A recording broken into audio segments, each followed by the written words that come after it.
Every great conflict, every true test of command, has a precise origin. Mine didn't start in a briefing room or over enemy lines. It started right here, on a stretch of asphalt bordered by petunias and a freshly trimmed hedge. A simple cul-de-sac, a standard issue, 3-bedroom ranch house. For the world, I was Hayes from 123 Maple Street, the quiet, meticulous neighbor.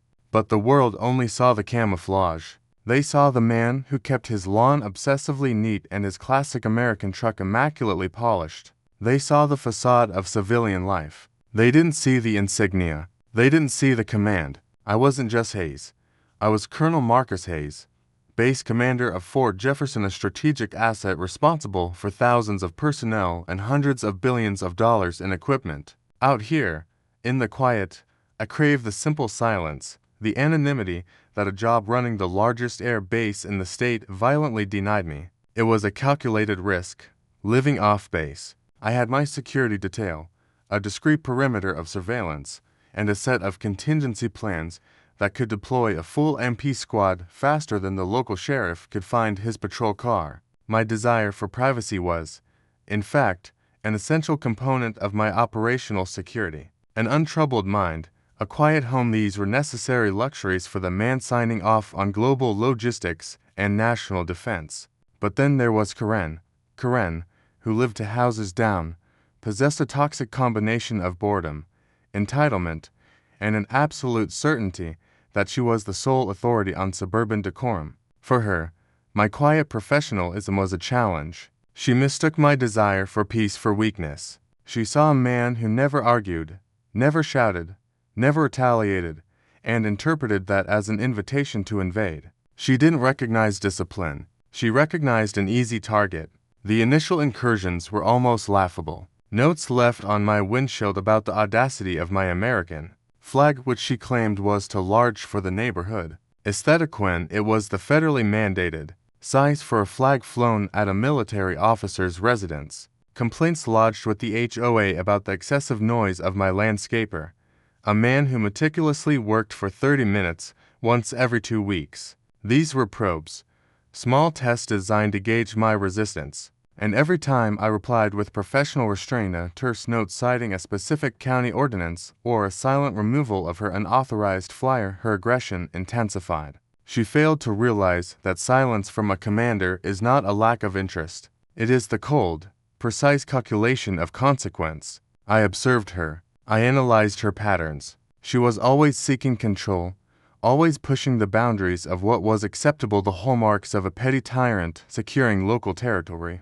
My life, however, was defined by boundaries, restricted airspace, secure communication lines, lines drawn in the sand of conflict zones. I knew precisely where my property ended, down to the millimeter of that brass plaque I now polished. It was not merely a matter of property line. It was a matter of principle. She was challenging the sanctity of my off-base sanctuary, and by extension, challenging the discipline that defined my professional life. The entire neighborhood knew Karen was a headache, but they kept their distance. I, however, had to live with her escalating trespasses. This quiet cul-de-sac was my decompression chamber, and Karen was actively attempting to flood the vents. This inevitable confrontation, I realized, was simply a microcosm of the very real wars I fought every day, a small battle for sovereignty, patience, and jurisdiction. I understood that to win, I wouldn't need a single weapon.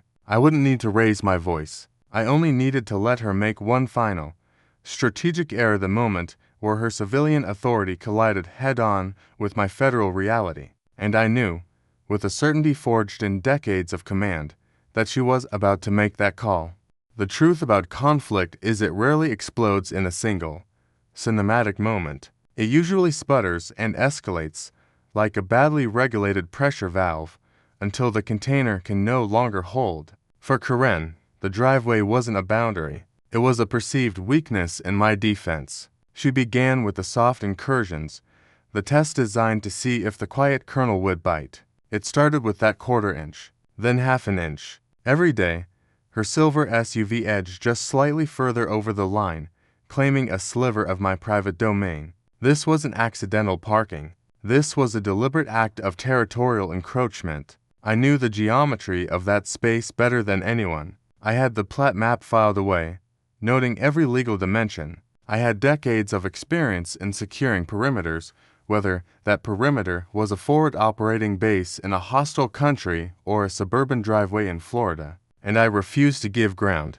I didn't resort to shouting, the way she clearly wanted me to. Shouting is surrender to emotion. I relied on documentation. I would walk out, calm and utterly silent, place my camera on a tripod, and take 10 sequential, time-stamped photographs showing the wheel overlapping the hedge line. Then, I would print out the county ordinance, the actual legal definition of property obstruction, and slide it, folded neatly, under her windshield wiper. No note, no dialogue, just the cold, hard, undisputed language of law. This infuriated her more than any shouting match ever could. She craved the drama. I delivered bureaucracy. She wanted the fight. One provided irrefutable evidence. She escalated by filing complaints with the Homeowners Association alleging my hedges were a quarter-inch too tall, or that the shade from my oak tree was psychologically depressing to her prized gardenias. I simply countered with my own documentation. Notarized proof that my property was exempt from most HOA regulations to its designation at an executive residence requiring specific maintenance protocols, a detail she obviously missed during her cursory review of my records. She mistook my patience for passivity. She saw the absence of a uniformed Marine at the door and assumed I was just a civilian, an easy mark. She couldn't fathom that a man who commands thousands of soldiers could be utterly bored by her petty civilian disputes. But her actions were eroding my peace, and in my line of work, a lack of peace is a liability. The conflict moved from an inconvenience to a genuine operational distraction. It had to stop, and I knew the only way to make it stop was to allow her to commit a trespass so egregious that it became self-correcting. The pattern was set. Corinne would push. I would document. But the stakes eventually became higher than mere inches of asphalt. The incident that solidified my intent happened on a Tuesday morning. I had called in an emergency contractor for a minor but critical repair, the kind that couldn't wait. As the contractor's large, clearly marked van attempted to pull out, Corinne, intentionally or not, had positioned her car in such a way that it created a hard pinch point on the street, preventing the large van from safely maneuvering away. I watched the contractor, a hard-working man trying to run a schedule, become visibly frustrated. He honked, politely at first, then longer. Corinne emerged from her house, not to apologize, but to stand on her porch, arms crossed, and declare loudly that large commercial vehicles should not be allowed in the cul-de-sac at this hour. The hour was 9:30 a.m. This was no longer a dispute between neighbors. This was interference with my residence and my ability to conduct personal, necessary business. This was the moment I stopped viewing Corinne as merely annoying and started viewing her as a genuine threat vector, a low-level, high-frequency distraction that needed to be surgically removed. I didn't intervene physically. I didn't shout at Corinne, who was now staring at me, waiting for the eruption. Instead, I activated the tiny, high-quality digital recorder I kept in my pocket. I began to speak softly, methodically, logging the details for the official record. Date, time, 9:34 a.m. Subject, obstruction of contractor egress. Vehicle, silver SUV. License plate number. Action required. Contact-based legal for review of persistent harassment statutes. I was speaking into the recorder, but my eyes were locked on Corinne. She could hear my voice. She just couldn't hear the words. The sound of my calm, measured tone had a more immediate and unsettling effect on her than any yell could. The contractor eventually managed to scrape past, narrowly missing her bumper. I walked straight up to Corinne's driveway and placed a single envelope beneath her windshield wiper. It wasn't an HOA notice. It was a formal, stamped letter from my personal legal counsel, a highly specialized team that handles all sensitive matters related to my command position. The language was deliberately sterile, referencing specific federal statutes regarding interference with official personnel and property. There was no threat, only consequence. She picked up the letter with a triumphant smirk, convinced she had won another round. She had no idea she was holding the last warning. She thought she was fighting a neighbor over a boundary line. She failed to realize that every time she crossed that line, she was not just insulting a man. She was challenging a Title X federal officer and inviting the attention of an institution far too large and far too serious for a suburban feud. She read the letter, shrugged it off as posturing, and prepared for her next escalation. The stage was now set for the final, catastrophic misjudgment. In the command structure, there is a fundamental concept known as the point of no return. It's the moment a decision commits you, irrevocably, to a course of action. For me, the point of no return was 7:15 hours on a Thursday morning. For Karen, she was about to discover it was the moment she dialed a 3-digit number. I had a critical rendezvous that day, a Secretary of Defense visit to the base, necessitating an early sign-out and a meticulously timed arrival through a series of checkpoints. I had precisely 45 minutes to execute my transition from Hayes the neighbor to Colonel Hayes the commander. My entire day and, frankly, the smooth operation of a massive military installation depended on my immediate exit from the driveway. And yet, there it was, Karen's silver fortress, not merely encroaching by inches this time, but parked with malicious intent, perfectly parallel to the curb, sealing off the entire entrance to my property. It was not accidental. It was a defiant, final challenge to my authority. Her bold-faced answer to the subtle legal warning had left her days before. She was daring me to react, daring me to lose my composure, hoping for the emotional outburst that would validate her own petty tyranny. But decades of training in crisis management and operational composure took over. My body registered the surge of adrenaline, but my mind was a cold, efficient machine. I knew this was the final provocation. I would not give her the confrontation she craved. I would not dignify her small act of sabotage with a shouted word or a banging on her door. Instead, I reached for my phone not to call her, but to record. I set the camera to video, activated the timestamp, and began my clinical documentation. I narrated the scene for the record, my voice flat and emotionless, as if briefing a junior officer. Time 7:16, vehicle, silver SUV, license plate, owned by resident, currently obstructing egress from 123 Maple Street. Obstruction renders the vehicle of Colonel Marcus Hayes immobile, jeopardizing scheduled high-priority rendezvous at Fort Jefferson. Action. Documentation complete. Initiating next phase of response protocols. I stood there for 3 minutes, filming every angle, capturing the absolute impossibility of moving my truck without causing damage to hers. I wanted irrefutable evidence for the federal obstruction charges I now knew were inevitable. I looked over at her house. The sheer silence of her curtains was confirmation of her participation. She was watching, waiting for me to melt down.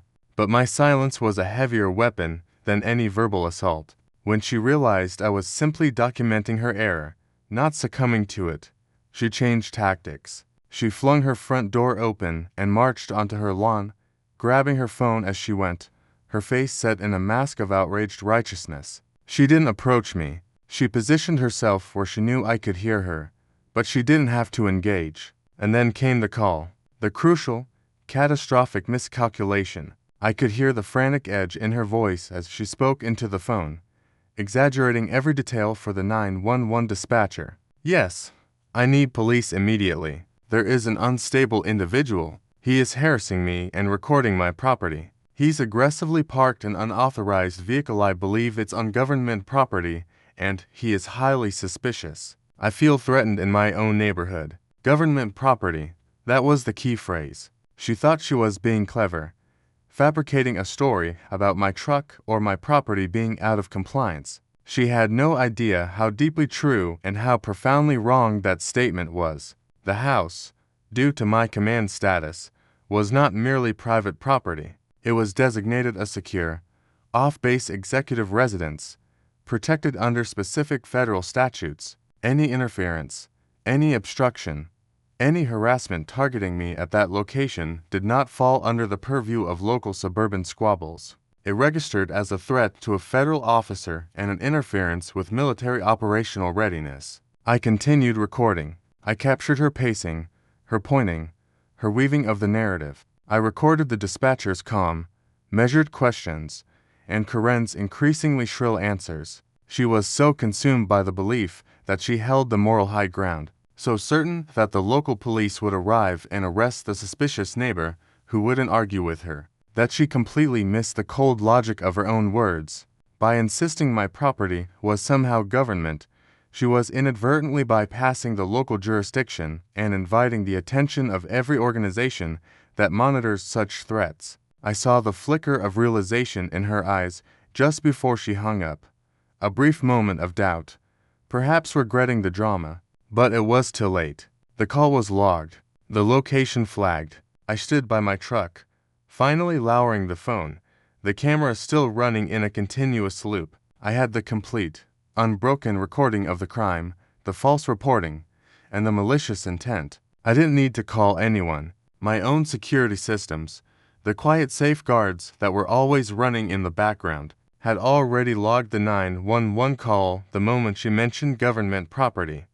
My security detail, already on standby for my departure, was fully aware of the situation. Karen had played her final card, the threat of police intervention, and in doing so, she had activated a force far larger, far more structured, and far more serious than the local police precinct. The countdown had begun. I didn't move. I simply waited for the arrival, knowing that the confrontation would not be between me and Karen, but between her manufactured reality and the unyielding weight of federal authority. My heart beat a slow, measured cadence. The chaos was hers. The command was mine.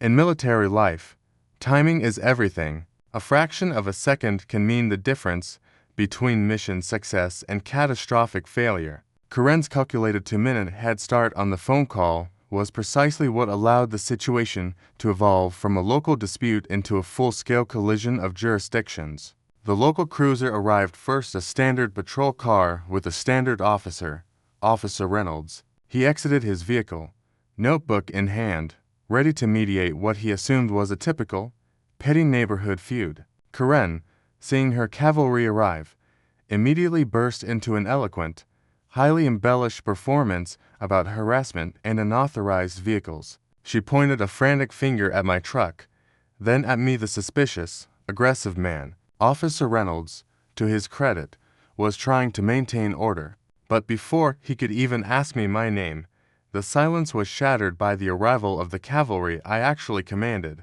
2 large, black military police SUVs, lights flashing with a stern intensity, pulled up right behind the civilian cruiser. The markings were impossible to miss. U.S. Air Force security forces. The local officer froze. Karen's triumphant smile evaporated. This was not the backup she called. This was not the authority she understood. 2 MP personnel, led by Lieutenant Morales, exited their vehicles. Their movements were precise, their posture unyielding. They didn't look at Karen. They didn't acknowledge the local police. They were focused solely on the target. Lieutenant Morales walked straight past the civilian scene and stopped a feet in front of me. I hadn't moved. I hadn't raised a hand. I was still leaning against my own truck, simply watching the dominoes fall. The sound of his salute was a gunshot in the suburban quiet. Colonel Hayes, sir. Lieutenant Morales, reporting as ordered. We are prepared to establish the secure perimeter and address the security infringement. Sir, the salute, the use of my full rank, the immediate switch to formal military protocol wasn't a suggestion. It was a complete, final, and irrefutable declaration of federal authority. I saw 3 distinct stages of immediate shock in that moment. Officer Reynolds, the local cop, went pale. He realized instantly he wasn't dealing with a simple parking complaint. He was dealing with an incident involving a high-ranking military official. Karen's face moved from shock to a sputtering, frantic attempt at reclamation. No, he's just a neighbor. He's Marcus. This is insane. I called 911 for a civilian issue. I finally spoke, not to Karen, but to my lieutenant. My voice was low, calm, and utterly final. Lieutenant, Please provide Officer Reynolds with the necessary documentation regarding the status of this residence and the standing order on unauthorized personnel interference with official duty transit. Document the civilian complaint as interference with a federal operation, and then remove the obstruction. Lieutenant Morales executed the order with the cold efficiency of a well-oiled machine. He did not engage Karen. He simply produced a sealed envelope, the kind with official seals and a chain of command stamp, handed it to Officer Reynolds. The local officer opened it slowly, reading the title, Designation of Executive Security Residence and Operational Command Transit Authority. He looked from the document to me and back to Karen. The paperwork confirmed what the uniform had already declared. The man she was harassing was the base commander, and her petty complaint was now a matter of federal record. Karen tried to argue with Reynolds, but the civilian officer was finished. He simply shook his head, tucked the federal document under his arm, and told her, in a voice heavy with resignation, "Ma'am, the situation is being handled by military authorities. There is no civilian jurisdiction here, and I have to file a report regarding a potentially false call to emergency services." The moment of silence that followed was the sound of her world collapsing. She had leveraged her assumed authority, the power of the suburban complainant, against actual, codified, non-negotiable power. She had called the police on the man who commanded the police she didn't see. The MP lieutenant then motioned to his men. They didn't tow her car. That would have been messy. Instead, they efficiently and professionally began the process of documenting the obstruction for legal charges, effectively seizing the car as evidence of interference. Karen let out a sharp cry, but it was too late. Her car, her symbol of entitlement, was now a piece of evidence in a case brought by the U.S. Air Force Judge Advocate General's Corps. I walked past Karen, finally moving towards my truck. I paused, looked her directly in the eye, not with malice, but with a detached professional sadness, and said one quiet sentence. "You misjudged the gravity of the line, Karen, and now the line holds the consequences." I got in my truck, started the engine, and pulled out of the driveway, which the MP unit had instantly cleared. The crisis was over. The lesson had been delivered by the only force she now understood. The departure was silent. After the military police unit confirmed the obstruction was cleared and secured the evidence, Karen's own vehicle, they left the local police officer to file his report. The aftermath, however, was deafening in its clarity. I didn't need to stay and observe. I knew the process. When you involve federal jurisdiction in a petty civilian matter, the consequences are no longer petty. They become systematic. They become absolute. Karen's reality was instantly redefined. She wasn't dealing with a neighbor who might file a civil suit. She was dealing with the full, unyielding force of a U.S. Air Force Judge Advocate General JAG Corps investigation. Officer Reynolds' final, reluctant duty was to file a report of false or malicious reporting against her. That single action initiated a chain reaction that stripped away all her local power. Her calls to the HOA would now be flagged.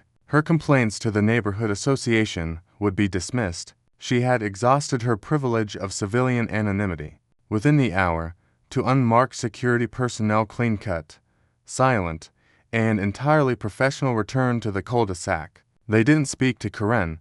They simply affixed a formal, laminated notice to her mailbox. It was a cease and desist order from base legal, citing harassment of an official, defining the boundaries she could no longer cross, and threatening severe legal penalty for any further interference. It was a judicial perimeter, legally binding and impossible to argue away. She had desperately sought control over a few inches of asphalt, and in doing so, she had lost control over her entire future interaction with me, the military, and likely her own community. The victory was complete, but it was a victory I never wanted. The whole goal of maintaining that quiet life, that suburban cover, was to preserve the sanctity of the off-duty commander. Karen had forced me to expend institutional resources, legal, personnel, and security assets on a situation that should have been solved with common sense. It was an unfortunate, but necessary,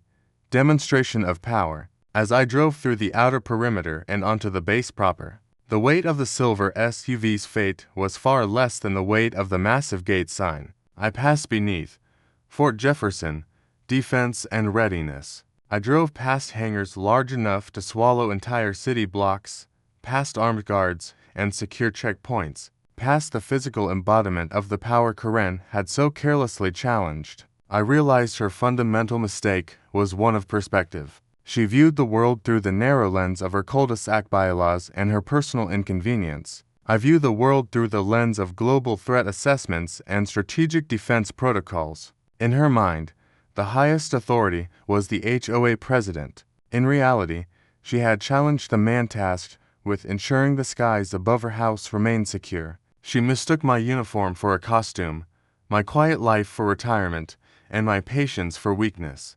But the moment she made that call, she didn't call the police on a neighbor. She called the police on her area commander. And when you call the police on a commander, you don't get mediation. You get the chain of command. The incident was closed. The files were sealed. My driveway was clear.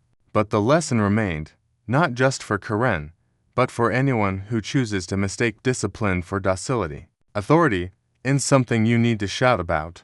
It's something you quietly, methodically, and absolutely possess. And when forced to display it, you do so with a finality that leaves no room for further dispute. My peace was restored, and the integrity of my perimeter was affirmed. The matter was settled, command authority restored,